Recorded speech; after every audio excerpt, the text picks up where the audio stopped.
Hello, my dear student. Hope you are fine and taking care of yourself at your home.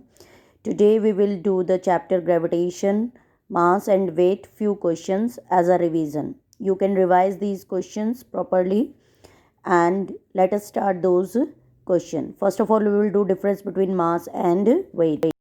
First is what is the difference between mass and weight? What is mass? The quantity of matter contained in a body is called the mass of the body, and the force with which the earth attracts a body towards its center is called the weight of the body. Second, mass of body remains constant everywhere, whereas weight of body changes from place to place as it depends on the value of the g, because weight formula is m into g. Third one, mass of a body can never be zero, but weight can be zero. At the center of the earth, gravity is zero.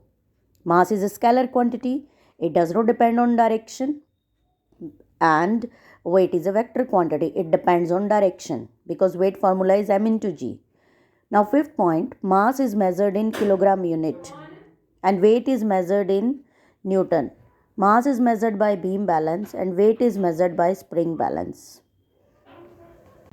Find the weight of a stone on the surface of the earth if its mass is 10 kilogram. This is the numerical we have to do. So what is the mass given here? 10 kilogram, because SI unit of mass is kilogram.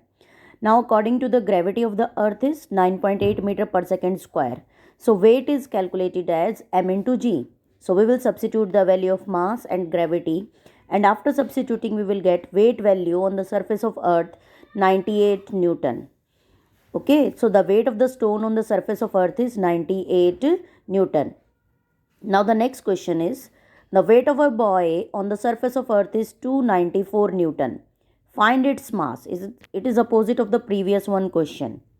Weight is equal to 294 Newton, as you can see in the solution. Weight formula is m into g. And we know that mass is then weight upon g. Here you can put g 9.8 meter per second square also and 10 meter per second square also. That is approximate value. You can do both. You can do the question with the help of both the values. So if you will do it by 10, so you will get mass value 29.4 kilogram. And with 9.8 you can solve by yourself. So that is your homework. So whenever mass is given, how would you come to know that mass is given? With the units you can come to know that if kilogram is there, then mass is given, and if Newton is there, then you will come to know weight or force is given. So let's see the other question now. As you can see, the top formulas are also given. So let us do the other numerical. Now let's do the next question. As you can see on the question, diagram is given. First question, which one of the figure 1 or 2 represent the weight of a box? In the first figure, F1 is acting in downward direction, and in second figure, F2 is acting in upward direction. So according to the question, weight acts in downward direction. So F1 is acting in downward direction. So figure 1 is representing the weight of the body. Now second question, F1 is given 24 Newton on the surface of earth. What would be its value on the moon? As you can see that in the question, F1 is given by m into g. So weight on moon also depends on the gravity on moon, and gravity on moon is 1 by 6 into gravity of earth. So what we will do in this case? Simply we will do that. We will divide this force by the 6. So we will get 24 by 6 is equal to 4 Newton. Complete solution is in front of you on the screen. You can do there also. You can see there also. Now the C part. Calculate the mass of an object if its weight of the object is 24 Newton on the surface of earth. Take g value is 10 here. It is given in the bracket. So weight is given 24 Newton. So again weight formula is m into g. So you will substitute the value, and when you will divide the weight by mass, weight by gravity, then you will get the mass value. So 24 by 10. So 2.4 kilogram is your answer. You can do this by yourself also. Okay, so that is your homework. You can try that question by yourself. Now let's do the next question. As you can see the two questions, a stone is dropped from the roof of a building. It takes 4 seconds to reach the ground. Find the height of the building and take g is equal to 9.8 meter per second square. This question is we will do with the help of free fall equations. So here initial velocity of the stone is 0. How much time it take to reach to the ground? 4 seconds. What is the g value? 9.8 meter per second square. Height we have to calculate. So by second equation of motion of free fall, h is equal to ut plus half gt square.